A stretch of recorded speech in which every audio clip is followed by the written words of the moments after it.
Tonight, the south coast is burning. Lives and homes have been lost. Frightened residents and holidaymakers forced to shelter on the beach. The firestorm stretches to the Victorian coast, plunged into darkness in the middle of the day. A young RFS volunteer and father-to-be killed when a fire tornado flipped his truck near Albury. And after the best year of her life, Ash Barty talks about the pressure of bringing her incredible form back to Australia. This is 9 News Illawarra with Vanessa O'Hanlon. Good evening. We thought we'd seen the worst of it, but today the bushfire crisis hit a dangerous and frightening new level. 2 men are dead, another is missing, and dozens of homes have been lost right along the south coast. As we go to air, 8 fires are still burning at emergency levels, stretching from Nowra right down to the Victoria border. We begin our coverage tonight at Bateman's Bay, one of numerous tourist centres, now ghost towns as visitors flee. The ones who couldn't get out, forced to seek refuge wherever they could. The south coast alight. Exploding gas bottles blowing apart a home on the outskirts of Bateman's Bay. A firefighter overwhelmed, residents realising they can't be here anymore.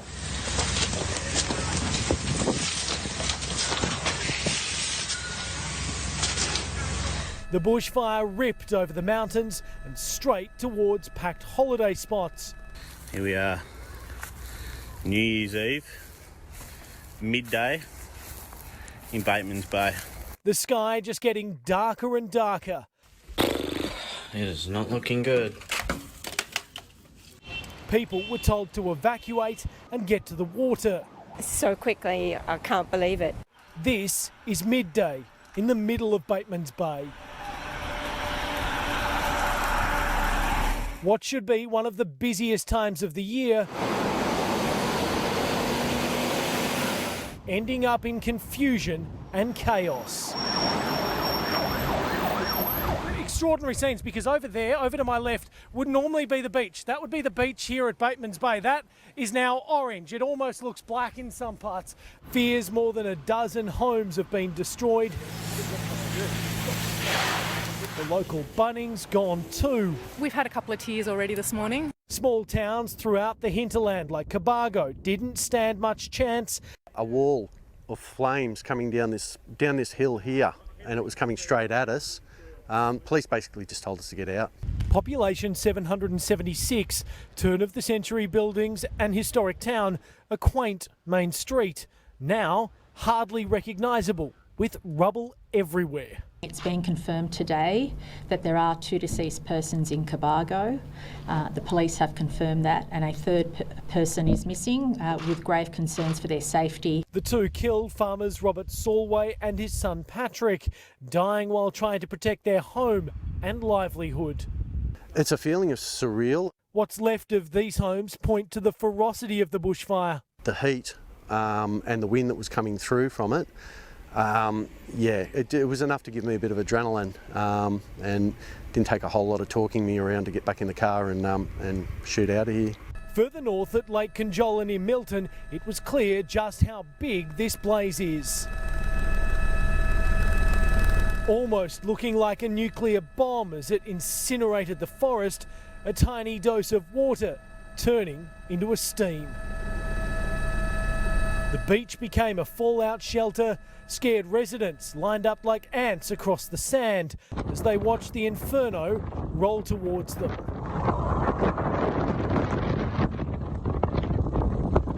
Further inland at Mogo, the main street was ablaze. Hey, hurry up! The situation getting desperate. The world-famous Mogo Zoo was evacuated, but the animals were locked up, with sprinklers their only defence, remarkably saved. But nearby homes, gone. Parents-in-law place burned down this morning. Nick and his kids fleeing to the beach when it was surrounded by fire.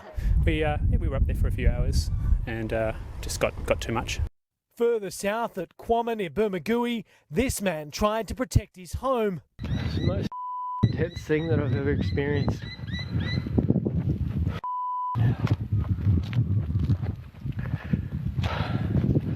House was saved. Shed gone. Everyone's alive. Nowra was hit by an ember attack and the airport caught on fire. The winds changed and pushed the blaze towards HMAS Albatross. When that wind changed, they were rushing in pitch black in the middle of the afternoon. Some fireys abandoned their trucks and left them to the mercy of the bushfire. Morning at Bermagui, more like midnight. This was 7 a.m. The local sports ground and evacuation centre. Narooma is usually a glistening blue this time of year. Instead, the showgrounds was where hundreds packed to keep safe. 4 a.m. my sister woke me up and said, we have to get out now. The Princess Highway is shut in various places, from as far north as South Nowra to the Victorian border. Not only are locals impacted, but in the entire South Coast regions, there are potentially thousands of people who are holidaying or who'd been travelling in the last few days. Conditions are not getting easier for firefighters either. Aircraft just aren't able to work. The pilots have identified significant safety issues with some of the turbulence and the velocity of the winds. Jonathan Kersley, 9 News. And we can go to Harry Frost now in South Nowra. Harry, how are firefighters handling what was an extremely difficult day? Vanessa, it's still windy here. The sky is still a menacing orange, but actually conditions have improved some here south of Nowra. The wind change that came through late this afternoon turned night to day. We saw firefighters on the road behind me here, just near the HMAS Albatross Naval Air Station, along with residents scrambling to get north towards Nowra, fearing they would be overrun with flames. Though those wind gusts have now calmed some, though it is still windy, and firefighters are now taking advantage of the cooler conditions to try and get on top of this fire. Vanessa? Thanks, Harry Frost there, South Nowra. The frightening scenes are being replicated south of the border, where 4 people remain unaccounted for and more than 40 properties have been lost in Victoria's southeast.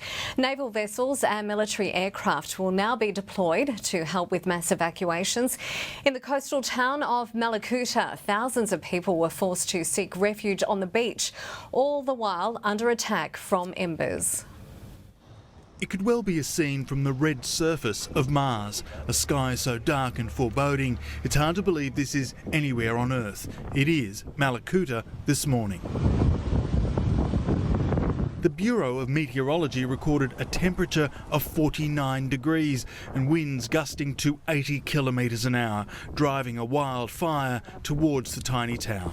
The wind picked up, it's just pushing the fire straight towards us.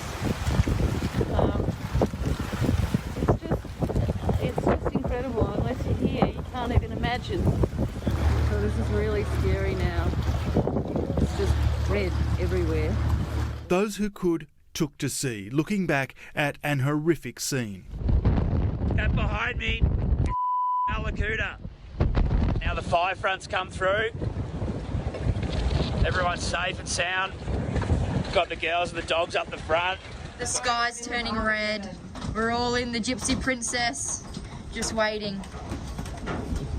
She's red now. Feeling a bit apprehensive at the moment. I've probably lost my house up at the Wollongong River. More than 4,000 people driven by warning sirens headed to the foreshore and the beach. 3 fire strike teams were with them, a last line of defence. It is pitch black. It is quite scary, and the community are right now under threat. We will hold our line and they will be saved and protected. With their town surrounded and the only road in cut off, they were warned, if the sirens sounded again, to get into the water. The historic old Genoa Bridge near the Princess Highway was destroyed. There were also reports of gas tanks exploding in town. Thankfully, a wind change this afternoon eased conditions. I understand there was a public cheer down at the jetty when that was announced. Across East Gippsland, there were 200 new fires yesterday, another 60 last night, 15 more today. This is Sarsfield, further west from Mallacoota. We've gone from just over 120,000 hectares down there burnt. We're well over 200,000 hectares. And we've got going fires. It's too early to know how many properties have been lost across the region, but it doesn't look good. Eddie Meyer, 9 News. A brave volunteer gave his wife a hug and kissed his unborn baby before going out to fight the fire that would claim his life. 28-year-old Sam McPaul couldn't escape a freak wind event, which flipped his 10-tonne fire truck near Albury. Sam McPaul, a firefighter, a husband, a father-to-be. He was a lovely fella. That's, tragedy. Killed while serving his community. A young man, 28 years of age, well respected and admired throughout the local community and in his local brigade. He leaves behind, tragically, a beautiful wife. For the Commissioner, losing another of his men was just too much. Megan, who is pregnant with their first child that's due on the 4th of May. It happened in the border town of Jingellic, about an hour and a half east of Albury. The bushfire was heading out of the national park and towards towns. Sam and his crew were in a flat paddock with no trees around, trying to muster some cattle, when a freak weather event created by the fire flipped the truck. Very suddenly, they experienced extreme winds and what could only be described as a fire tornado. The fire created so much heat the air rapidly rose into a smoke plume, which created an unstable cloud in the atmosphere, generating strong winds, even lightning. They described it as an extraordinary wind event, describing it as a fire tornado or a collapse. They even believe might have been a collapse of a pyroconvective column that had formed above the main fire front. That's resulted in cyclonic type winds that has moved across the fire ground and has literally lifted up a 10 or 12 tonne fire truck and flipped it onto its roof, trapping people inside and tragically killing Sam in the process. Another truck on the same fire ground was flipped too. 2 volunteers taken to Concord Hospital with serious burns. 2 of Sam's colleagues in his truck were taken to hospital as well. We do have 3 injured RFS volunteers, at least one who's in a very serious condition in Melbourne Hospital. The Prime Minister spoke to Sam's widow, Megan. Extended mine and Jenny's deepest sympathies and condolences for her terrible loss. Sam and Megan were expecting their first child next year. It's absolutely heartbreaking. Catastrophes erupting up and down our coast. The Defence Force, professional and volunteer firefighters and entire communities just trying to keep it together. I wish we had better news on New Year's Eve, but one news we can always take comfort in is the amazing spirit of Australians. Chris O'Keefe, 9 News. This year is no doubt going to be remembered for the bushfire catastrophe, so there seems some irony that Sydney will celebrate tonight with a fireworks spectacle. But news of devastation and death has not escaped the thoughts of those who ventured down to the shores of the harbour. Camped out overnight waiting for the good view and the good times of Sydney's biggest show, the fireworks event that takes Australia to the world. Early birds determined to get a good posse at Mrs Macquarie's chair, unaware just yet that something bigger and nastier was brewing down the coast. As soon as we get through, we just got to keep going. Is that your game plan? That's what we're going to go for. The bad news, though, would soon spread. The reality dawning on the crowd that far from the city, a different, dangerous side of Australia was engulfing the lead up to New Year. It's not nice, people dying obviously while we're here, having fun obviously on the other side. It's quite bad. I feel bad about the bushfires and the nature's getting destroyed. I think Sydney can't afford to lose all the tourism, but I hope everyone in the bushfires will be okay. The Premier recognising the split personality of the day. And on balance, I understand the decision to proceed, and on balance support that decision. But it's not without acknowledging how there are mixed feelings in the community about it. But if there's one thing Sydney knows how to do, it's how to grasp the good, even at the worst of times. And they put their money where their hearts were, donating to the New South Wales bushfire appeal. By mid-morning, as temperatures soared at the gate, the race was heating up. 15,000 of the quickest and most committed nabbing a prize position for tonight's $6 million display. Tonight we expect 1 million people around the harbour and 1 billion people around the world.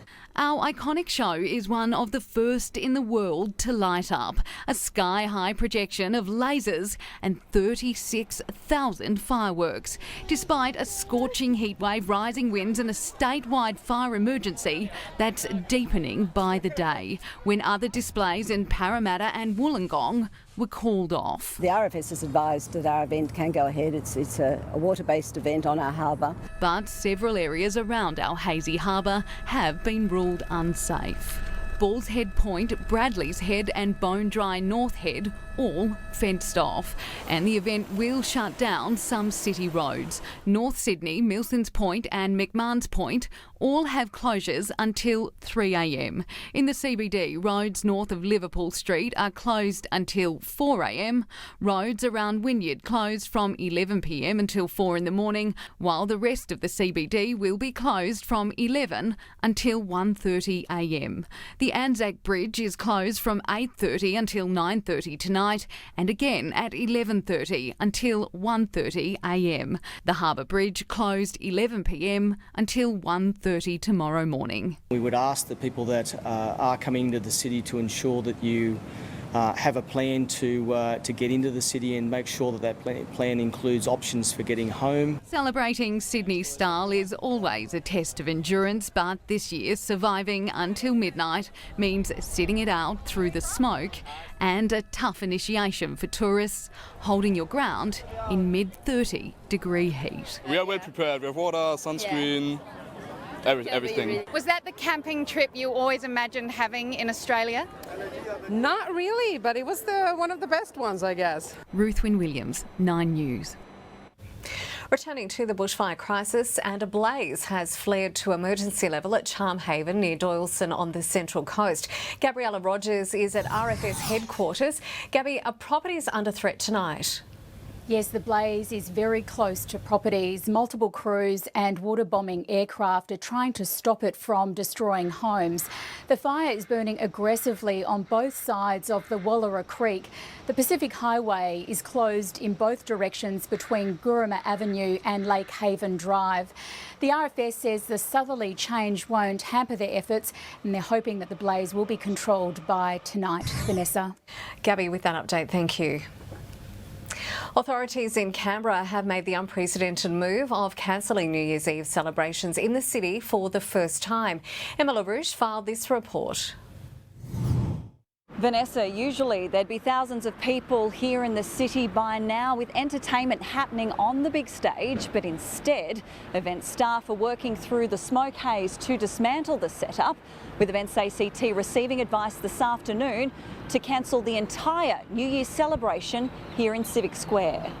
The ACT's Emergency Services Commissioner saying extreme and highly unpredictable weather conditions would pose a significant risk to the public.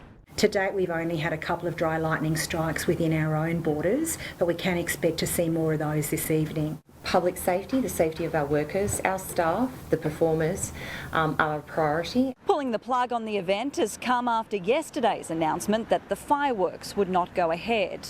And while many Canberrans will end up staying home to ring in the new year, police say they'll be out in force to keep an eye on revellers celebrating in the bars and clubs. Emma LaRouche there. To Wollongong now, where the southerly has hit. Celebrations are still going ahead, but without their usual spark of fireworks display abandoned. Bill Hogan joins me now. Bill, is the decision impacting crowd numbers? Well, Vanessa, in the past, thousands of families would stake out a spot here in the Belmore Basin quite early in the day, but a decision to pull the pin on the fireworks has unfortunately impacted numbers today. Now, that decision was made late last night by Wollongong City Council after the RMS deemed the risk to be too great, with the rest of the region dealing with catastrophic conditions and a total fire ban in place.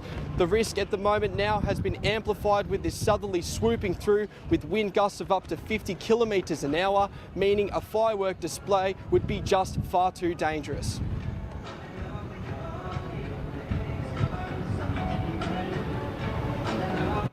We said we'd listen to the experts, and when the advice came in that the total fire ban was upgraded to include fireworks, we had to take that advice.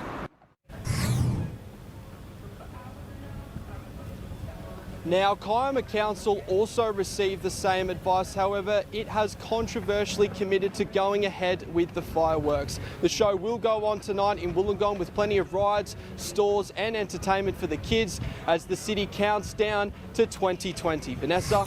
Bill Hogan, there still looks like there's plenty of entertainment. Have a great New Year's. Left to die on a suburban street, a father bashed and critically injured. Coming up, what sparked the vicious fight? It's been a terrific year for the Australian stock market, so what does it mean for your retirement savings? That's coming up. Sir David Attenborough joins forces with Greta Thunberg. And Donald Trump or Barack Obama, who is the most admired man of 2019?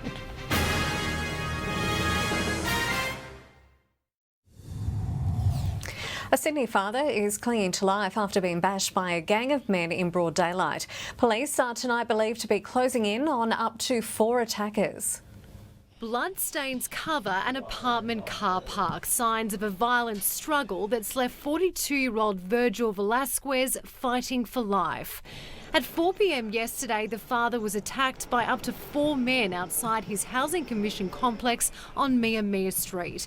By the time police arrived, he was badly beaten and left for dead. Yeah, it is scary. 8 to 10 officers, and there was tape around the building, and the people who actually, I think, live inside the building, they were not allowed to get in. Mr. Velasquez was brought here to Westmead Hospital suffering with serious head injuries. His family maintaining a bedside vigil last night and today. Nice, fun-loving, family guy. Like, he'll take his shirt off to help anybody, really. That's why I don't understand people when they do something like that. Detectives believe Mr. Velasquez knew his attackers. Their motive remains unclear. Family members want those responsible to be brought to justice. It's still also surreal at the moment. I just hope that the people that did it get found. Elizabeth Bryan, 9 News. They are two of the most famous figures fighting climate change, and today they came face to face online. Teen activist Greta Thunberg and documentary maker David Attenborough were both full of praise, calling one another an inspiration. The king of natural history and his potential heir apparent. You have woken up the world. Legendary broadcaster Sir David Attenborough and teenage activist Greta Thunberg meeting for the first time via Skype. That was what made me decide to do something about it. Well, I'm very flattered you should say that. Nearly 80 years might separate the two, but they share a common crusade, shining a global spotlight on climate change. You've shown very great bravery in doing that. Their chat was for a BBC show Thunberg was invited to guest edit, during which she also took aim at Donald Trump, saying she wouldn't have wasted her time speaking to the leader of one of the world's biggest polluters at the UN Climate Summit in September. But the Arctic is warming dramatically. Nature's godfather, now 93, has become increasingly vocal on climate issues in recent years, while Thunberg is just getting started. You need to repeat it until people get it, until it is being understood. In London, Steve Marshall, 9 News. More than 120 people with suspected links to Islamic State have been arrested in sweeping raids across Turkey ahead of New Year's Eve celebrations. The operation was carried out by anti-terror police and the National Intelligence Agency. More than 30 of those detained are foreign nationals. A clear picture of the division felt in the US today, with Barack Obama and Donald Trump tying for most admired man in America. The Gallup poll, which has run annually since the 1940s, also found Michelle Obama to be the country's most admired woman. Returning now to New Year's celebrations, and we go live to Amy Clemens, who is tonight in Orange. Amy, the show must go on even with a dust storm. Unfortunately, we can't cross to Amy right now, but I'm sure the celebrations will be fantastic tonight in Orange. Have a great night there, along with all the other celebrations tonight. Let's keep going now. And a spark in illegal cockle poaching on the south coast has locals up in arms, demanding an immediate crackdown on the culprits. The council says the matter is out of their hands, urging residents to instead get into contact with local authorities. Lake Illawarra locals watching on as poachers pack piles of cockles into their buckets, while fine-bearing fisheries were on the prowl, hunting down the culprits just this afternoon, ready to slap a $500 fine on anyone caught in action. They weren't over, they hadn't collected more than their bag limit, but some of them weren't licensed, and I understand that some fines were issued. On Christmas Day I was fishing for blackfish like I always do. There wasn't hundreds, but there was dozens and dozens and dozens of them. The rules allow 50 cockles to be collected per person, but you must have a licence. If you don't comply, you'll be issued with either a warning, a $500 fine or a court notice. But as the government refuses to take control and address the issue, there are growing concerns that locals will soon take matters into their own hands. What I worry about is that if that escalates, now quite often people are fishing, carry knives and other implements that they use for fishing, and I'm really concerned that we may end up having, somebody injuring someone else. The problem is out of council's jurisdiction, who are now urging residents to contact police and fisheries if they see anything illegal. This summer, locals are catching more and more poachers red-handed in the act, and now they're raising concerns that there aren't enough compliance officers patrolling the area or giving penalties to those doing the wrong thing. At a marshal, we need more. We need more. We don't have enough. Claudia Vrdoljak, 9 News. Researchers hope it will be the biggest breakthrough of the next decade, a dementia vaccine which will soon be trialled on humans. That's coming up shortly. What a year for the Australian share market. What does it mean for your nest egg? A stabbing rampage inside a rabbi's home in New York. Tonight, the suspect's disturbing diary entries. Plus, Pauline Hanson's New Year's Eve hotline.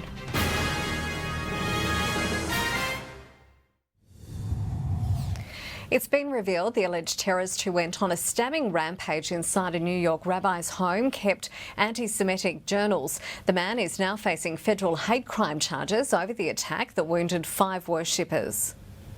Grafton Thomas accused of inflicting horror on Hanukkah celebrations in New York, allegedly stabbing as many Jewish worshippers as he could before visiting a supermarket in Harlem.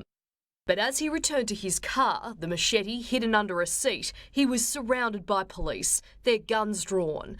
The terror suspect is charged with 5 counts of attempted murder, and today prosecutors added federal hate crime charges to the case against him. Do you feel any remorse? Do you feel bad at all? Anything Do you care? Want to say? It's been revealed Thomas stormed the rabbi's home and declared no one is leaving before attacking congregants on the 7th night of Hanukkah. Detectives searched the home he shares with his mother, finding diary entries about anti-Semitism and sketches of a Star of David and a swastika. On a phone, they found internet searches including "Why did Hitler hate the Jews?" and German Jewish temples near me. But Thomas's pastor defended him. Grafton is not a terrorist.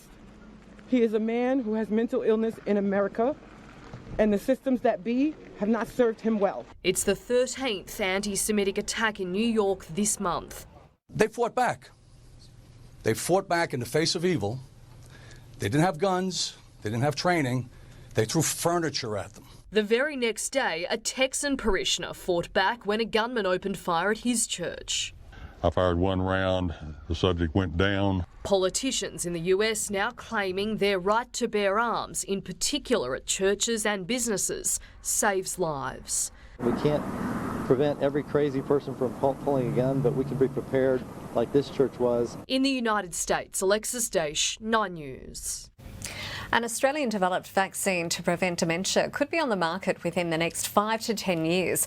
Backed by the US government, it is the work of a team at Flinders University in Adelaide and has progressed from animal to human trials. It's hoped the vaccine will not only reverse the effects of dementia, but could be used to prevent the disease in people susceptible to the condition. A nighttime joyride has come to a crashing end in Sydney. Witnesses say this Toyota Camry hit a dividing wall in the WestConnex tunnel before eventually coming to a halt on an exit ramp. The occupants fled on foot. Police say the car was stolen a few days ago. New Year's Eve is a famously tricky time for the lost and lonely. But if you're feeling down, don't worry. One Nation leader Pauline Hanson is ready and waiting to take your call. The Senator and her staff have set up a one-night-only Lonely Hearts hotline on Facebook to connect with any of her 288,000 followers who might be struggling on the last day of the year. Hundreds of boats have reserved front row seats for Sydney Harbour's New Year's Eve celebrations. At midnight, fireworks will be shot into the sky from the bridge, as well as 7 barges on the harbour, giving a spectacular show from all angles. On Sydney Harbour, the celebrations started early. Happy New Year! Catamarans, yachts, tinnies, floaties, whatever mode of transport, it was all about sending off 2019 in style. After dropping the anchor, many opted to cool off with a dip. Others soaked up the atmosphere. From the air, police kept a watchful eye on the action. While on the water, they pulled up alongside boats, breath-testing skippers to ensure no one was tempted to overindulge. If you're going to have a drink, it's the same as on the roads. It's 0.05. Police will be out on the water testing for drugs and alcohol, so we want to make sure everyone's safe on the night. It does seem a little quieter on the harbour this year, and that's most likely due to the conditions. It's uncomfortably hot and very windy out here, and unless you're game enough to jump in, well, there's no escaping it. And as we sail into 2020, the smoky horizon is a reminder of a very different new year, not so far away. Kate Creedon, 9 News. Amid an unforgiving summer, there are those quietly suffering. Our wildlife left parched and wandering for a drink. Now an initiative in the capital is helping to quench the thirst, setting up tubs of water for the animals.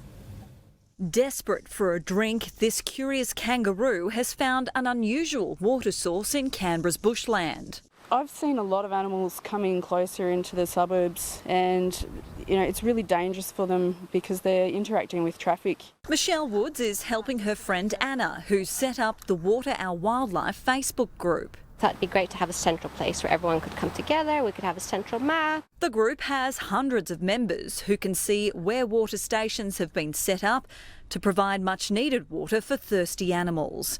Many of them volunteering their time to go out and top up the tubs across the territory. And everyone, feels good to be able to do something to help the wildlife. Cameras capturing creatures stopping by, with dried up creek beds and extreme heat making it difficult for them to survive. The volunteers vowing to set up more watering holes.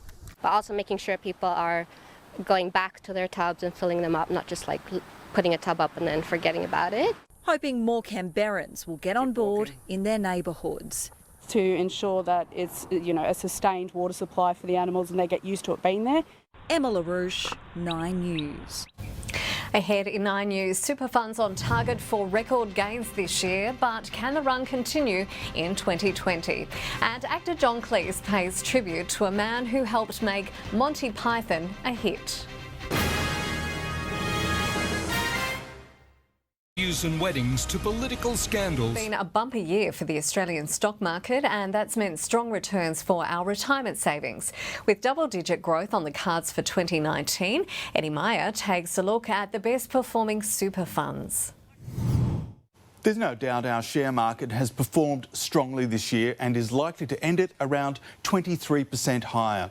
That's despite a few dips in recent months and again today. Overall, it's been nothing but positive for our super funds. In fact, the median balanced super fund option, which most of us have, is expected to return 14.8% for the year.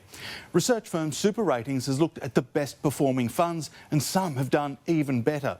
UniSuper's balanced fund up 18.6% for the year. Australian Ethical will return 16.8%. Balanced or balanced growth options from Smart Monday, IOOF, Australian Super and Mercy Super will all return above 15%.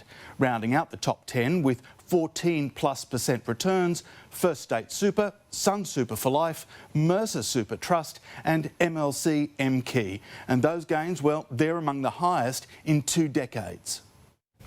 Eddie Meyer there. He was sometimes called the seventh Python for his constant collaboration with the Monty Python comedy troupe. Writer and actor Neil Innes has died of natural causes, with John Cleese saying he is utterly dismayed by the loss of a man much too nice for his own good. He was 75. Prince Charles has been busy this year, coming out on top as the hardest working member of the royal family. While Princess Anne usually comes first, in 2019 he beat her by 15 engagements, clocking in at 521 events this year. But if we count number of days worked, Anne wins once again. It's a critically endangered species, rare creatures whose homes are under threat. In the Caper Tea Valley near Lithgow, authorities are in a race against the clock to save the regent honeyeater. Soaring above the Caper Tea Valley, the regent honeyeater is on the verge of extinction. With just 2,000 left across the country, creating a sustainable habitat for the birds has become a priority. They helped us understand the need to create the environment that would best attract the birds. And this has led to the need to thin out some of the first stage. The rare creatures survive on nectar coming from native plant species. We do want biodiversity. We do want a number of different species because it helps support the eucalypt forest. Feeding off specific trees which are being blocked off by thick canopy. If the trees are too close together, they can't spread out and flower like a good tree should. The challenge here was that the trees were outcompeting each other for moisture, nutrients and light. Cutting through the dense bush is a difficult task, almost as hard as trying to spot the elusive bird, which is why conservationists are surveying land near Lithgow for helpers. What I like to see here in the Caper Tea Valley is more landowners doing the same thing that Ross is doing here. It's a very special place and we need to attract more regent honeyeaters and other woodland birds here. Bill Ormond, 9 News. Hayley Willis joins us now with sport. And Hayley, will Australia pick 2 spinners for the Sydney Test? It's looking very likely, Vanessa, and it would be a huge moment for Mitch Swepson. It would be his first Test cap. Plus, Marcus Stoinis speaks about being struck down in the Big Bash. And Ash Barty will begin the year on top of the world rankings. So what do her rivals rate her chances at the Australian Open? The Wizard of Oz used to be one of For 15 years, Shane Warne tormented the world's best batsman. Now he's training Australia's latest leg-spinning weapon. Mitchell Swepson is on the verge of a call-up for Sydney's Test and says Warne has him ready to seize the moment.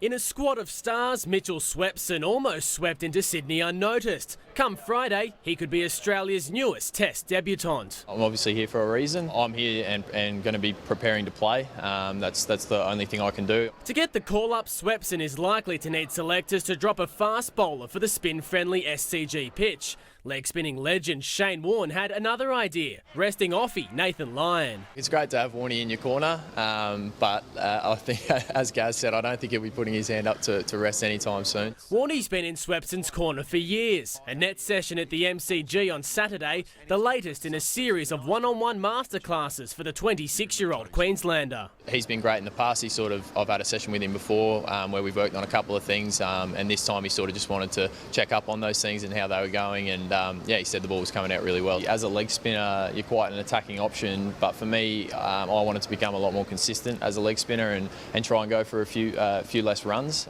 Australia has won all 4 tests this summer with a day to spare, but players don't support the push to reduce all test matches to 4 days. We've gone through a rare period now where we've been able to win a couple of tests in 4 days, but it's quite rare. I think that plays a lot with the wicket and it brings spin into play, so I like to keep it 5 days. Luke Dovesey, 9 News. Another blow for dumped Australian one-day batsman Marcus Stoinis, who was struck down by a vicious bouncer in the Big Bash. I saw it pretty closely. I saw it almost onto my chin, so I'm feeling okay though. We've got great doctors here. Fans could be forgiven for thinking New Year's Eve had come early as thunderstorms lit up the Hobart sky. The wild weather eventually forced the match to be abandoned, the Stars winning by 4 runs. Well, she'll carry the burden of becoming the first homegrown Australian Open champion in more than 40 years. But Ash Barty says that's no pressure at all. The world #1 is itching to get back on court, and her rivals agree Barty is the woman to beat this summer. A visit to an animal shelter put that familiar smile on Ash Barty's face. On the final day of the best year of her career, a chance to remember how 2019 changed her life.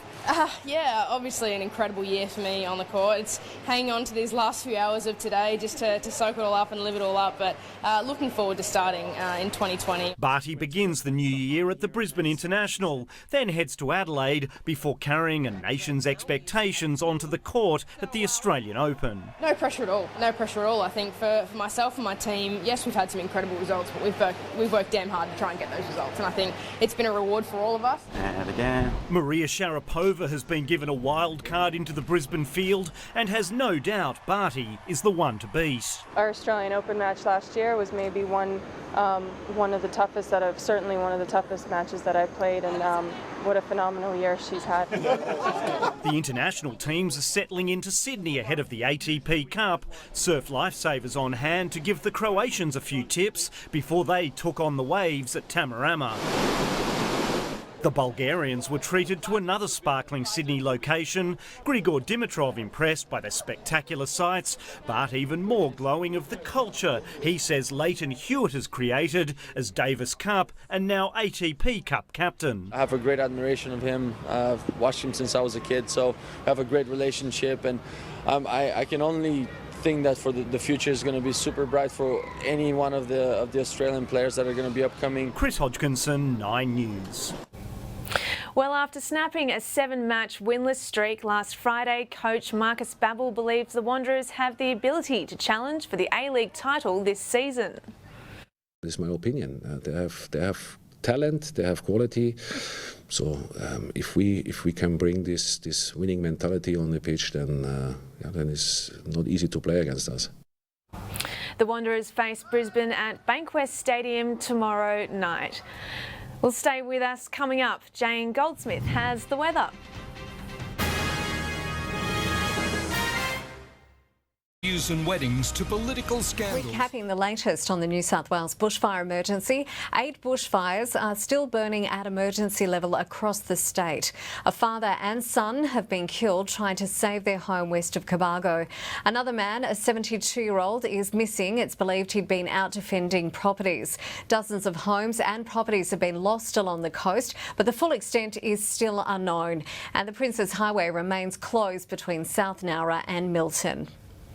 Time now for a check of finance, and the market has ended the year in the red. The All Ords down almost 120 points, and one Aussie dollar is buying 70.10 US cents and 76.18 Japanese yen. Now with details on the strong southerly change that's sweeping up the coast, it's good evening to Jane Goldsmith. Thank you, Vanessa. There are several out-of-control bushfires burning at emergency alert level in the Shoalhaven and on the south coast, with lives and properties lost and communities evacuated. A strong gusty southerly change moved up the coast today, creating difficult and erratic conditions for firefighters, reaching Wollongong a short time ago. Apocalyptic skies and little visibility today, smoke and ash across the radar with some thunderstorms. Please keep an eye on the Fires Near Me app for updates. No rain in the 24 hours to 9 a.m. for New South Wales. Hot, dry, windy conditions causing extreme fire danger.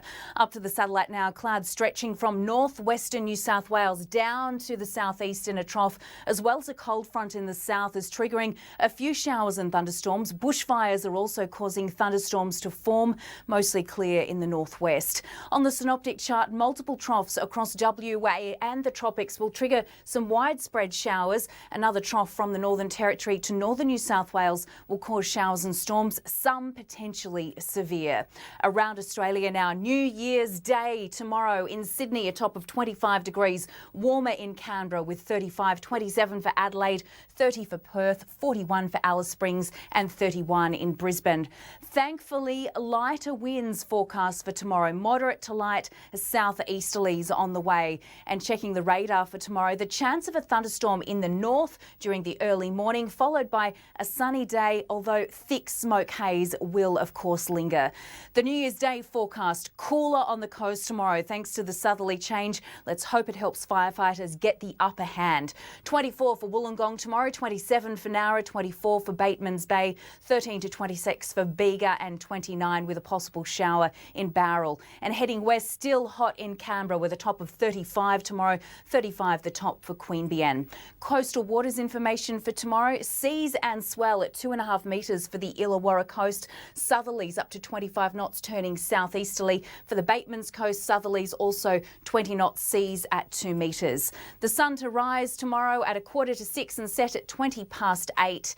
And finally, the outlook for Canberra, mid-30s for the next couple of days, temperatures climbing into the 40s again. You can see up to 42 degrees on Saturday. To Wollongong, a slight reprieve from the heat for the next 3 days. 24 degrees tomorrow, 23 on Thursday, 25 for Friday, then rising to 31 on Saturday, a possible shower for Monday. Batemans Bay, mid-20s for the next 2 days, then scorching heat returns on the weekend, up to 41 again. And finally, remaining warm, another hot day ahead on Saturday for Goulburn. So Vanessa, unfortunately, a horrific end to 2019. Keep an eye on the Fires Near Me app.